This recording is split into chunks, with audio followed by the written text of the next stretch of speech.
Hello, and welcome to episode 5 of Moving the Goalpost. I am your host, Danny Mills. Back with me tonight to finish off the 12-man PPR draft, Dennis Brinn. Donnie, how's everything going tonight? Part two, baby. Let's go. Let's go. So, me and Donnie were actually just talking about this as he's coming up on the 902, and he was saying he's been contemplating about this pick for most of the night. We had the clock set at 24 hours, so as you can see, technically he has about 20 minutes left. On the clock for 20 minutes. Yeah, I don't know. I'm torn between Zay Flowers and Quentin Johnson. Actually, today I seen some good reports on Zay Flowers. I do think he's going to be ahead of Rashad Bateman in the target line, but I think that the Chargers ultimately will have a higher passing volume, so and also again, like you said yesterday, I don't want to put this out into the air. I don't want Keenan Allen or Big Mike Williams to be hurt by any means, but I think he will, as you've seen Josh Palmer last year, get his he got fed a little bit. So I'm just gonna go ahead and take Quentin and let's get this started. Okay, perfect. Yeah, I like the Quentin Pitt. Go ahead, stack him with Herbert, Big Mike, or Keenan. If they miss time, he would definitely be in prime position. Okay, so right after Quentin, we have Brian Robinson Jr., A.J. Dillon, Jacoby Myers, Odell Beckham, Zach Charbonnet, Rashad Bateman, Rondell Moore, Rashad Penny, who did take the first snap at training camp. How do you feel about that? I know you're a Birds fan. I think everybody thought Swift would take that primary role, but it was actually Rashad Penny on snap one who took the first handoff.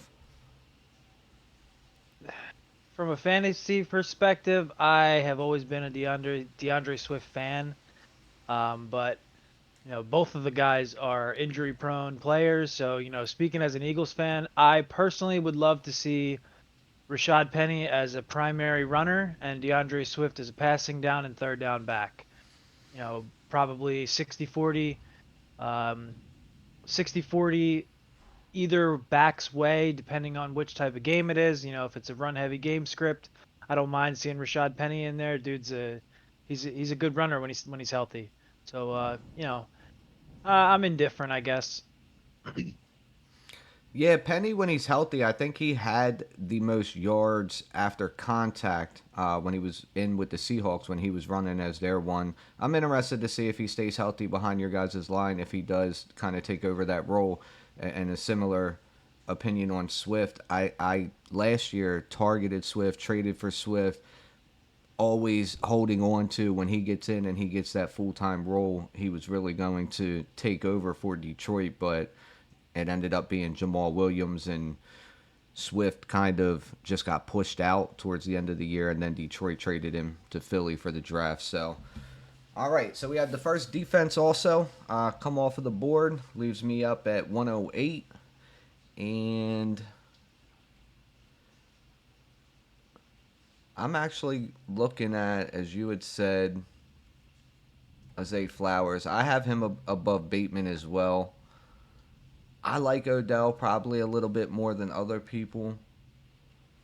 I know he's 32, two knee surgeries, things and things like that, but as he said, he feels healthy and he feels like this is the year that he's going to give it his all to go chase that championship. And I think with Zay Flowers and Bateman, if Bateman can stay healthy, it'll take some pressure off of him. Nico, I'm really big on. We talked about this a little bit yesterday. If CJ Stroud can get him the ball, he's 6'4", 215, runs a 4.4. I mean, that's a big boy striding down the field. I would Yes, he definitely, is. yeah, I would definitely trust him on my one on ones. Yep. I couldn't agree more with the Nico take.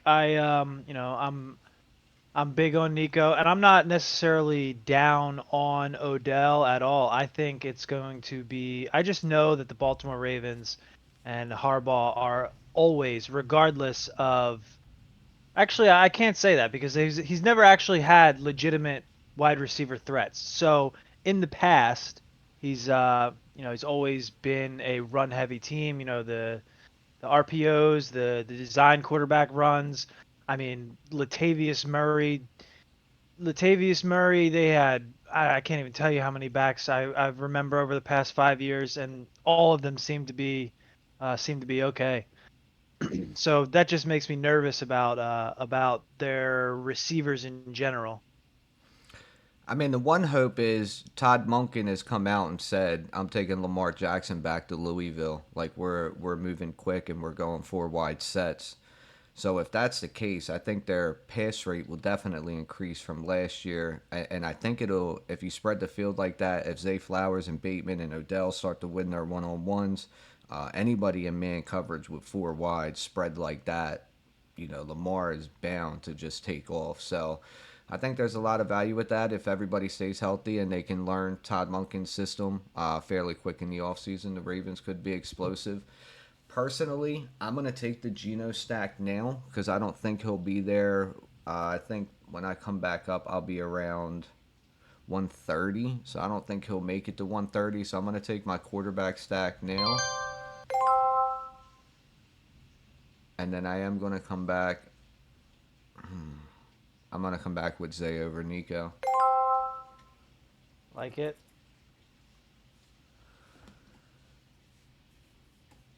All right, so coming off of the board, we have Jamal Williams, Samaje Perine, Darnell Mooney, Tyler Boyd, Jamison Williams, Alan Lazard, Sky Moore, whose role could definitely increase, Damian Harris, whose role could also increase with the injury to Naheem Hines, and Devin Achane coming off of the board. Brings Donnie Yeah, back up at the 10-11. that's an interesting. Just something to add real quick. Just remember, anybody who's listening, just remember these things aren't going to be perfect. Um, as you see Patrick Mahomes going at the 2-4, you might see that randomly in a home league. Um, Dalvin Cook going at 6-8, you might see that randomly in a home league, but these things are never going to be perfect. It's just based on an algorithm and it will give you reps. But a lot of the times, the players that come around to you at these spots will generally be in the correct vicinity. So you'll have an idea of how you can build teams. Um, but with that being said, I'm still in need of a tight end.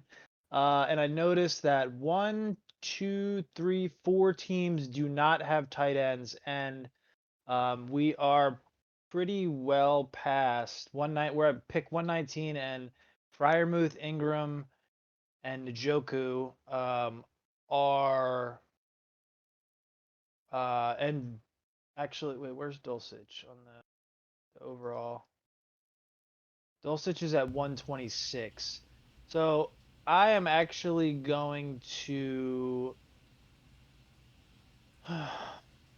I know yesterday I said that I like Dulcich more, so I am going to let it go through on tight end one more time. Um, there is a Nico that stands out to me, but being that I have Christian McCaffrey, and I do think that Elijah Mitchell has some standalone value himself. You can probably agree with me that even when CMC was, healthy and he had the offense, Elijah Mitchell was still getting 10 to 15 carries a game. So I do think that he has some standalone value, and I don't know if he will be there on the comeback. So I don't think he will get taken by Team One. So now I'm going to take Nico Collins, and I'm going to hopefully get Elijah Mitchell, and then be targeting my tight ends with my next pick. So I'm going to take Nico now, and then hopefully Elijah Mitchell doesn't get taken. He does not. And then I'm going to take Elijah Mitchell. Now I have CMC in my handcuff. And only one tight end comes off of the board, which is good for you. It means that it's Yep. possible for him. Now, as you were going through that, and I know that you have the Charger stack with actually Jerry Judy on the comeback as well. With best ball, what I've been doing and what I've learned is that you should stack, your playoff weeks, especially week 17. So the Chargers do play Denver in week 17, so it would be really neat for Dulcich if he came back to you for championship week. For season long, I didn't really think about that last year. I'm considering it a little bit more this year. Obviously, best ball and season long are typically two different strategies, but I kind of like that correlation if you are able to get your team to championship week. What do you think about that? I do like that idea. And now that you say that, I remember, I think it was 3 years ago, I had Jameis Winston as my starting quarterback. I had Mike Evans, and I think it was Godwin's rookie year, if I'm not mistaken, or maybe his second year. I can't remember exactly, but all I remember is Godwin went down. I had a ton of FAAB auction budget left, and it was playoff week, and Brashad Perriman was on the waiver wire, and he was next in line. I just used all of my remaining FAAB on Brashad Perriman, stacked Mike Williams, Jameis Winston, or Mike Williams, Mike Evans, Jameis Winston, and Brashad Perriman, and they all went ballistic, and I won by like 50 points. So yes, I am a fan of that in playoff time. Awesome. Yeah, that's one of those classic New Orleans Tampa games that just end in a shootout, which I have a decent amount of that correlation too. I think they actually end this year in week 17 too. Yeah, New Orleans plays Tampa. I don't have a lot of faith in Baker to get Mike Evans or Godwin where they need to be, but we'll see what happens, man. He has some pretty weird flashes. Yeah, he can certainly play. I think that he's in a position now where he has some pretty good skill players. Rashad White, Mike Evans, Chris Godwin. Those guys are as reliable as they come. I think that he has a chance to at least be above average. Absolutely. So as I'm looking at the 11-12, I'm just seeing who's kind of best available right now. For me in home leagues at this point, I'm really not going off of ADP too much. At this point, I'm really going off of kind of who my guys are or who I think this year could produce on a good weekly basis. Yep.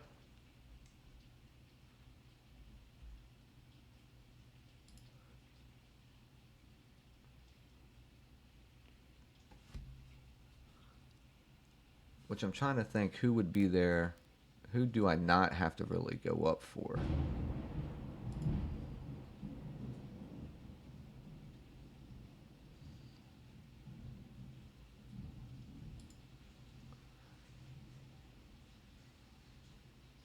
I think there's still a lot of I'm gonna go back to back running back. I like it. Love Kendry Miller. I'm gonna take him and Tank off the board. I think Tank will cut into ETN right away. Kendra will have a little bit of a role with Kamara getting suspended, but that'll be a minimal suspension. But I'll take him for hopefully maybe he carves a role mid to late year and will be a nice fill in, especially with the double flex. Yep. I agree. I do think Tank will work out a full-time role. Not maybe not a three down back because I think ETN is a unique skill set, but I do think Kendry Miller. I'm not sure if Kamara was bad last year or they just used him wrong or what's going on with that team, but I don't think that they had a sufficient passing attack to be able to give him a fair chance. So I'm still not out on Kamara. I'm actually kind of amazed at where he is going. Like, I'm not putting him in first, second, third round, but to go in the seventh round, sixth, seventh round, eighth round in some drafts, I don't know. It's a little crazy to me. But another guy that went right after Bigsby, Algier.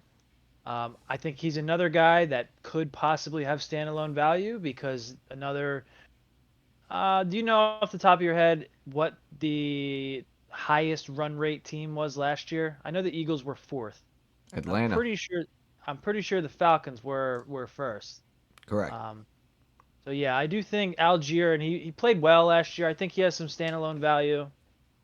Um, and then see these are where it gets a little weird with the draft. You see Tua come off the board um, to a team that already has a quarterback.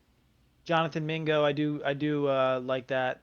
David Njoku, a second tight end um, to that team. Michael Gallup, Pat Fryermuth, KJ Osborne, Clyde, and Miami Dolphins defense.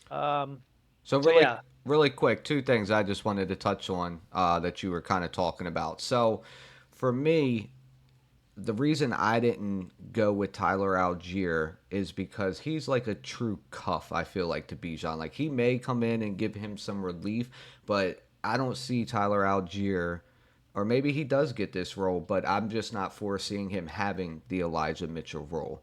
You know, as you said, when both CMC and Elijah Mitchell were healthy, they definitely utilized him to keep CMC more healthy and fresh.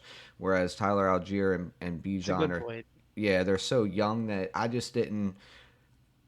I only feel like Tyler will see the field a bulk of the time if Bijan goes down. So that's why I went in a different route instead of that cuff. Whereas, um, again, it's a little bit different from best ball because in best ball, you really, the same thing. You really don't want to cuff your running backs, but I'm okay with two running backs from the same team if they have roles carved out for them.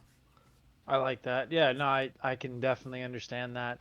I uh I'm not really familiar with how best ball works too much. I have an idea of it, but yeah, that's definitely your neck of the woods. Yeah, yeah, I'm knee deep in some best ball this year. All right, so we got Donnie coming back up on the 12-11, and I'm looking. Listen, I'm looking forward to doing a lot more of these. I definitely got to get into. I got to look at Yahoo a little bit because that's what we're gonna draft off of. But I'm looking forward to doing some of these and getting some more builds out of it. I've been same to you. I've been thinking about this all day. I really next time we do one, I'm gonna go a lot heavier wide receiver in the beginning and just kind of see what that build looks like. Yep. I it's it really depends. Like if it's a standard league, like a standard build rather, full PPR, just it I feel like the teams that I've had the most success with in recent years, like, it's rare that you see, like, unless you slam all three are running backs, like you somehow get CMC, Tony Pollard, and Ramondre, and they all are in the top like seven running backs. Like, you're probably not going to be as successful as those builds used to be. So yeah, I'm huge on especially in double flex like this. I'm huge on running four wide receivers this year. That's where I'm gonna be. My guy is still there, Greg Dulcich. I seen another positive. Did you see the Peyton news today where he said Nathaniel Hackett was the worst? It was like the worst coaching job of Ever. yeah. Yeah, he said we did everything the complete opposite. That is the absolute worst coaching job ever. Yep. And I mean, it's pretty tough to take a successful quarterback, a Super Bowl winning quarterback like Russell Wilson, and just do what they did to him last year. And I don't think it's all on them, but I do think there's a certain point that, like, confidence, any sports, if you've played any sports like you have, and anybody listening's ever played sports, confidence is just as important as ability. If you're going out there and second guessing yourself, especially as the most important player in, the probably in one of the biggest sports in the world, like if you're going out there expecting to fail, you're probably going to fail. But yeah, I've seen those good reports about Russell Wilson and the Broncos. So I am hopeful that they will turn it around. And if I don't get one of the top six or seven guys, then I'm perfectly okay with Greg Dulcich. So I'm just gonna snag Dulcich here.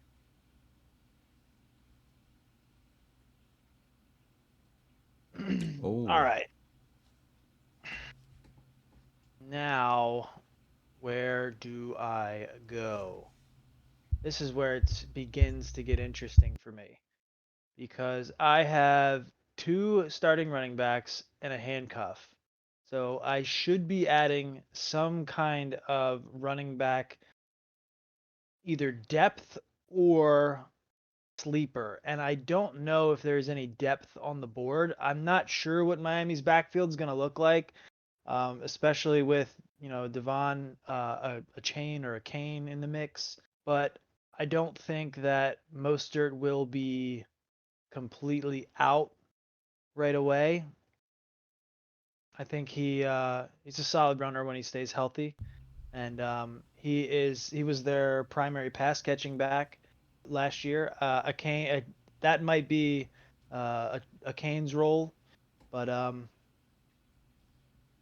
let me see. Let me take a second look before I just pick. Yeah, the Dolphins' backfield it's going to be probably a roulette wheel, and it's probably going to be based off of injury. I mean, they brought Raheem Mostert back. They actually gave Wilson more guaranteed money in his contract, which leads people to think that maybe they like Wilson just a little bit more. A Chain is somebody who I think he's going to take down the pass and work as well. Very similar to the situation we were just discussing. Though, for him to really have a role, I think it's going to take Mostert or Wilson to go down. And unfortunately for them, history would say that they also are not going to get through 17 games completely healthy. So a Chain should see some action this year.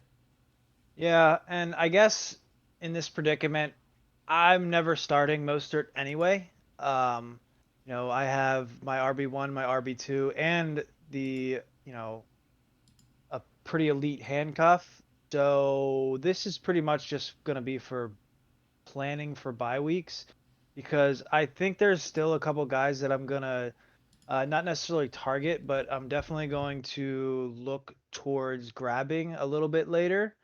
Um, I think I'm gonna take Mostert, and then I'm going to take one of my guys. It when it comes back to me if he is there. So yeah, I'm just gonna take Mostert for the bye weeks.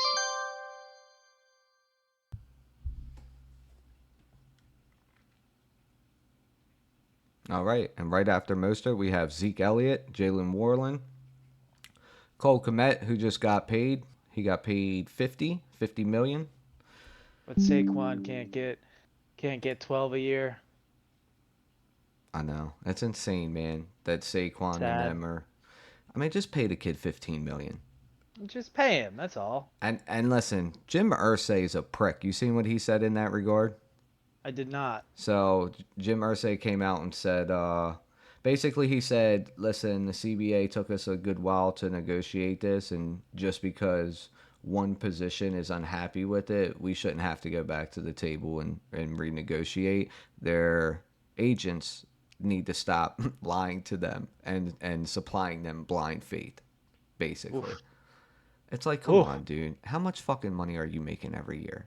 I know. So Jonathan Billion Taylor, dollar franchises. right, and Jonathan Taylor, his contract is coming up. So I'm really interested to see how he's going to handle that. Uh, so after Komet, we have Gainwell. We had a lot of tight ends come off the board. We're starting to see the defenses come off the board. For me, in season long, I just always rely on last round or waiver wire for defense. Sometimes if I feel like I'm overly stacked, I might go a little early. Like I have a league that I have to take a defensive player actually. So sometimes I do that, but Hmm. brings me up on the last year I took Micah. So it's kind of weird for me, honestly, picking defensive players every week, trying to figure out like who's going to get the most sacks, or I just Right. go for hopefully average. Yep. Yeah, I've never been in a defensive league, but I agree with the defense in the last round. And a lot of these, like my my home league, like my personal league is no kicker. Um, but in a league where there is a kicker, I don't even draft a kicker. I just draft another player and then decide who I don't like on my roster the most, and then drop him before week one. For the kicker. Um, That's actually not a yep. bad idea. Yep, I do that every year when I just because, you never know. Like if there's somebody you wish you drafted and he gets picked up off the waiver wire, like, right before week one, or somebody gets hurt in practice, like you just have an extra chance. I like that. I think I'm going to steal that from you.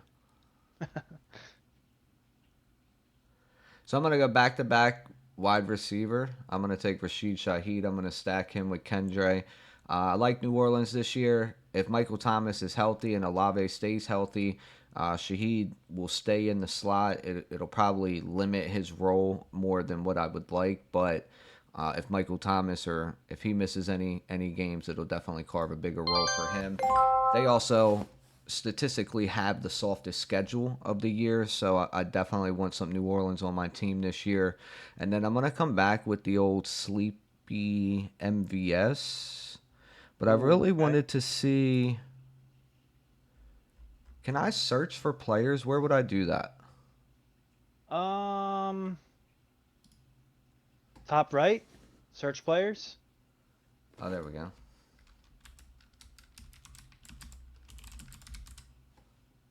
I'm gonna take Rasheed Rice. Actually, I'm gonna roll the dice on him over MVS. Yeah, I don't know. I have drafted MVS, picked him up off the waiver wire, and he's just one of those people for me that is just nah. I'm just out on him. I'm done with him. Well, he's so his floor is horrifically low, and Yep. last year he only had I think like two spike weeks, and they were at the very end of the year, and at that point I think almost everybody had chalked him up. The reason I went with Rasheed Rice was so when he came into camp the first day they were talking about he was out of shape, he was throwing up, and they were just dogging him for his first day at camp. But in reality, the kid was just it was hot, and the kid was working so hard that he overworked himself to the point that he was puking. And he came out and he said, "Listen, man, if I'm working that hard and I puke, that's just what it is. I'm just going back to work." And everything since has said that, he's just been there with grit and determination in camp. So it sounds like he really has an opportunity to earn a little bit of a role. And with Tony going down, if Tony doesn't come back right away, if he gets in and he's a stud and he shines right away with Pat, I mean, they're not going to sit him. Yeah, I agree. I do agree with everything that you just said. And I think one of your episodes you said it, or maybe it was Nick, that the Chiefs are. It's like they don't need a true number one because Pat Mahomes makes everybody better. So like it's just gonna be like there's five guys that catch passes on their team, and one of them's gonna have two touchdowns and seven catches one week, whoever has the best matchup, and the other one's gonna have zero. You know what I mean? So it's just one of those things that like, if you get the guy that has a couple good weeks in a row and or maybe is the beneficiary of an injury, then you know that's how it goes.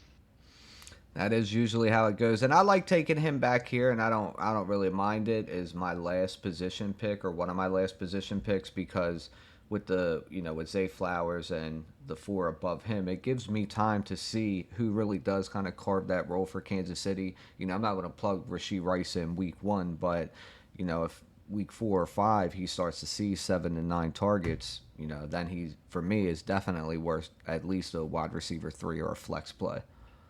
Yep. Yeah, I agree. Um, what a run at running backs after that. Yeah, holy 1, 2, 3, 4, 5, 6, 7. Roshan, Lenny, Michael Carter, who has been getting first team reps with Hall coming back a little bit slow.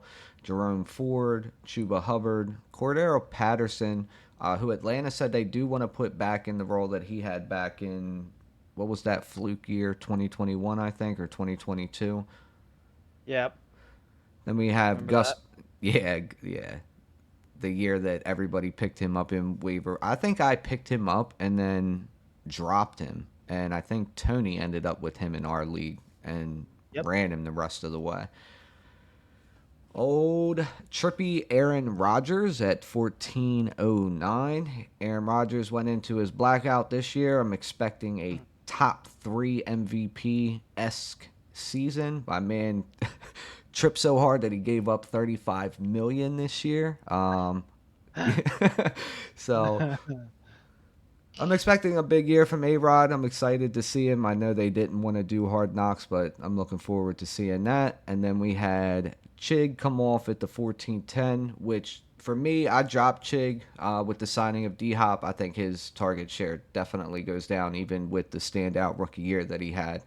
I'm a little off on Chig with that. And Yeah, that brings Donnie up at the 14-11. I agree with Chig, especially in like another team that's a very high rush rate, a below average passer, and Tannehill or Levis or what Malik. Um, whoever is throwing the ball in that offense, it's just not going to be a high pass rate.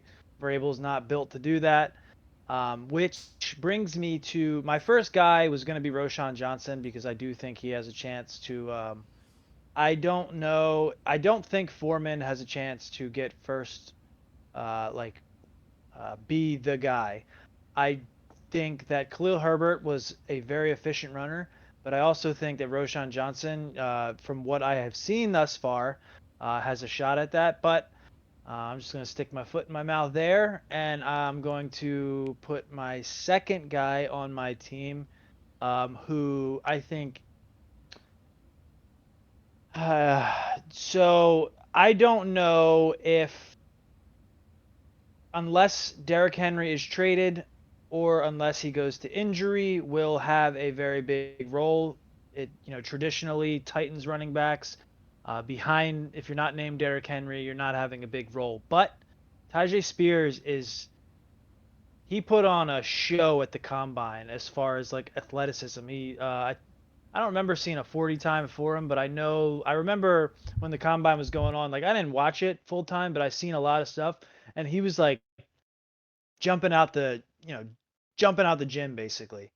And I think that there was some speculation about possible Derrick Henry trade. By the trade deadline, I don't know if that's going to happen or not.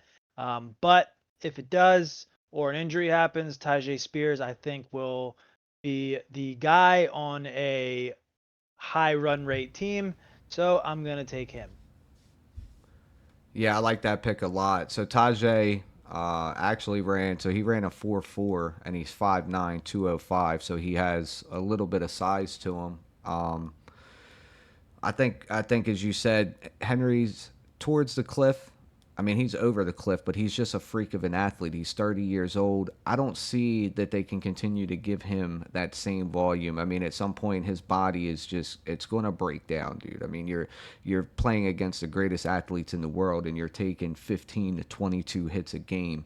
Eventually it's going to give. You're going to have to get some break. So with Tajay coming in, I think he will. I think he'll get a little bit more of relief. I do believe Henry will keep the goal line touches and things of that nature. But if anything did happen to Henry, he's going to be in the limelight. Like he's going to be prime the star.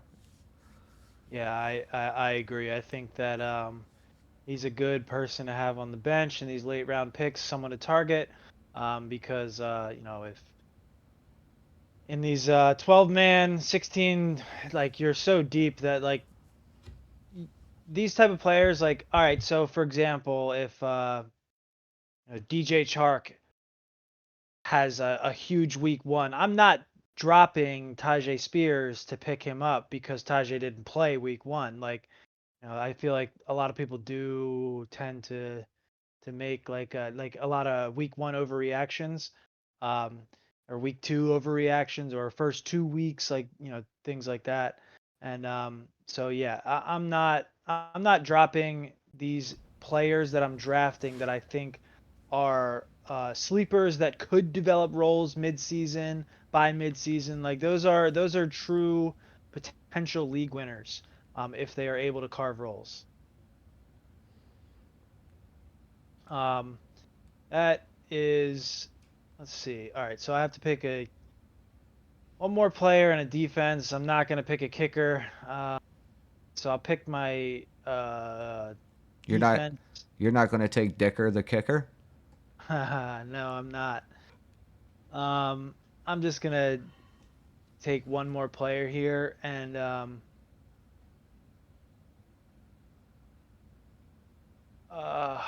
God, I really wish even though it's hard to say that, I really wish I would have went Hurts or AJ then Hurts, just taking that stack at 12, 13, and then came back with Higgins, Metcalf, Ayuk. That would have been. see, yeah, I either way. I mean, I like your team. I like a lot of the picks that you like this year. It seems like so. Um, I'm not disappointed either way. But you know me, I love me some Hurts and AJ. Yes, sir. Yeah, we talk. Oh, yeah, we both had a Hurts AJ team. Yeah. Um, That was actually the team that won my championship last year. Was the Hurts and AJ team. yeah, not me. I forget Well, what happened exactly. I lost. Well, the game ended. That's how I won that one, and then I lost two because I don't actually. I can't say that. I don't think it would have mattered for me, truthfully. But I don't remember who I'd left going. I think I did have Boyd in one, but I lost two with the Chiefs Bengals game, or the Bills Bengals game cutting off, and then won one because of it.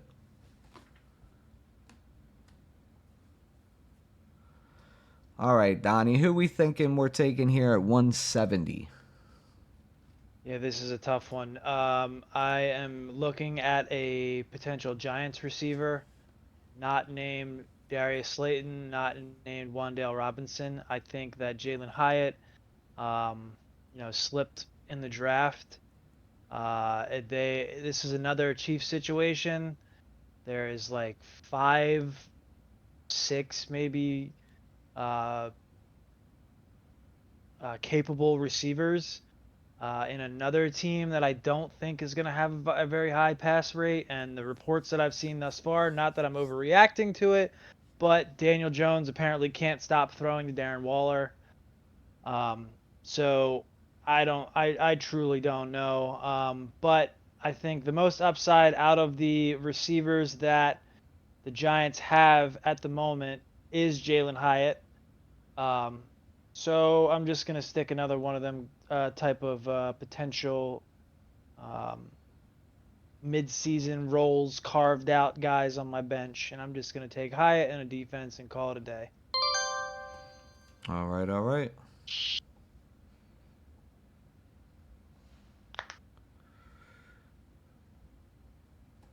And I'm not going to hold us hostage. There's a lot of quarterbacks left.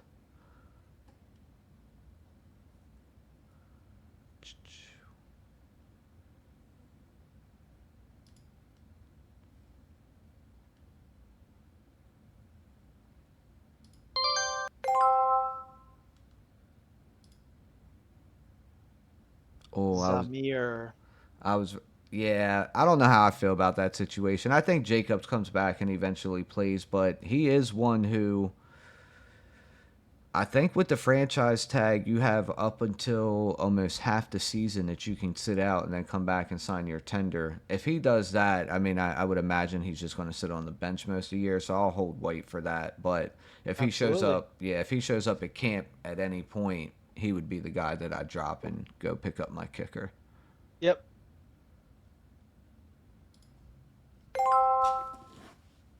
Take, Washington Commanders defense. how about that? I like the rookie. I did not like the rookie corner they drafted at first. I thought, I mean, here we go again, a cornerback at 16. But they're saying he's athletic and freakish, and we'll see what happens. But Chase is healthy. He's back 2 years removed from the ACL. Montez Sweat, the defensive line. We'll see what they do. Dan Snyder's gone. I think the curse is hopefully lifted, and my next 30 years will hopefully be a lot better than the past 30. Yeah, we'll see, man. I don't know what to make of that team. I truly don't. If you had to tell me to guess their record within 2 games, I couldn't do it. Yeah. I'd probably just say 8 and 9 because I don't know. For the record, I got 100 on them taking the division this year. They are the big dark horse and long shot, but I think it's still been what's it? It's still been something crazy like 17 or 18 years that no team has won back to back in the NFC East. So I know that is insane. yeah, so I was, I said, fuck it, I'll throw 100 on there and see if I can hit for something on it. All right, so you want to just go through your team really quick and then I'll go through mine and we'll go ahead and close everything up. Yeah, 1 second. I have at the 1-2 CMC, Ramondre Stevenson as my RB1 and RB2, CMC, Ramondre. My 4 wide receiver stack for my 2 wide receivers in double flex is Jalen Waddle, Jerry Jeudy, Terry McLaurin, Mike Evans, Justin Herbert, my starting quarterback, and Greg Dulcich is my starting tight end. My 4 receivers on the bench are Elijah Moore, Quentin Johnson, Nico, and Jalen Hyatt. And then my 3 running backs are Elijah Mitchell, Raheem Mostert, and Tajay Spears. What did the, Denver's defense. did you get a draft grade? I did. I got an A minus. Ooh, okay. Is that a 91? Where is it? Yes. No, Okay. 92. I got a B plus and 89 out of 100. Consensus of 90 experts. I'll Yeah, take this it. thing's pretty. Yeah, it's pretty cool. I clicked at the projected standings. It's got me coming in second, you coming in fourth. What was Team 7? Team 7. Team 7. Wow. Kelsey Jacobs, Devontae Smith, Joe Burrow, Drake London, Rashad White, Addison, Javonte Williams, Charbonnet, Jameson Williams. That actually is pretty good. Yeah, it sounded pretty decent. It's not bad. I like it. Um, but yeah, go ahead. Your Uh, turn. I was going to say, I think all right, there we go. So I have, on my team, I ended with Bijan, AJ, T. Higgins. In the flex, we have DK and Ayuk. In the second slot, I have Cam or Isaiah Pacheco. Pitts will run tight end all year. Gino, Zay Flowers on the bench. Kendre, Tank, and Zamir are my running backs on my bench. Zay, Rashid, Shaheed, and Rasheed Rice. Say that 5 times fast. They It was are they are on the bench for me as well. And then I finished up with the Commanders defense. That's just pride and ego, hoping that we do something this year. But with that being said, man, that's awesome. That wraps up our first mock draft for a 12-man full PPR double flex league. Hopefully you do get something out of it in regards to the strategy and the player takes and those that we're a little bit warmer on. Donnie and I are typically, I would say we're usually pretty hot on the same players. Last year we were big on CMC together, Kelsey on the comeback if we're able to get him, things of that nature. So I'm looking forward to doing this throughout the season. Hopefully we can link up again within a couple days or next week and do another mock for you guys and see what different draft positions that we get. And Donnie, did you have anything you wanted to close with? Drop offs. Stop drafting in the early rounds. Stop drafting the players that you want and focus on the drop offs. If there's if you need to draft a receiver, but there's a running back that fell to you, draft the running back. That's Ta all. Take the value. Yep. All right. Until next time, thanks for everybody who stopped by. Thanks for everybody who listened. And we'll see you then. Have a good night. Later.